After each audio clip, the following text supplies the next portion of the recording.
This next story is one you might see in the movies or even read in a novel. But it is actually happening to an 18-year-old artist from Plymouth. Julia Brennan had moved into a dorm at the University of Minnesota, but a day before classes began, she left to chase a career in music. It didn't take her long to catch it. They say don't let them in.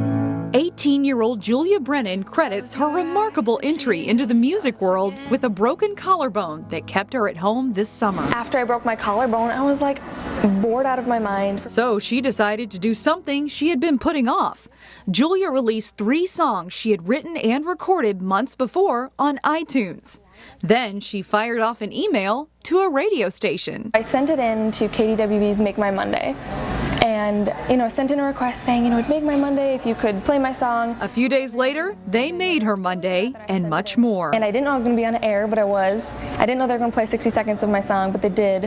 And it was so odd how it happened, but it was just so cool at the same time. The song Inner Demons shot up the iTunes charts, and record labels took notice. Everything happened so unbelievably fast because I got 60 seconds on the Monday, and by Tuesday and Wednesday I had emails from 3 different labels. On her parents' advice, Julia decided to defer enrollment in college and try her hand at music. I'd never been to New York City, and let alone met with a record label, and so they flew me to New York City for the first time. I went to an Adele concert, and then the next day I signed, and it was like the most exciting New York City moment ever, which was awesome.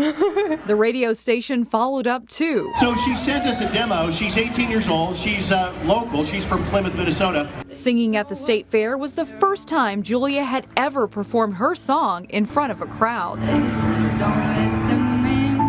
Julia signed with Columbia Records. She's learning the ropes while writing, recording, and hoping to release her debut album this year. As cliche as it sounds, I just want to be happy with what I do, and I want this to just be a positive thing in my life. So angels, angels, please just keep on fighting. And music runs in Julia's family too. Her grandmother was Miss Minnesota 1951, and her mom was a wedding singer. And of course, you can download 3 of Julia's songs on iTunes. Stay tuned, Alex, for much more. Unbelievable, yeah, so quickly. Very neat, and thank you to Mountain Mud Cafe who let us in there to shoot that interview. That was really nice of them as well. So good things happening for Julia.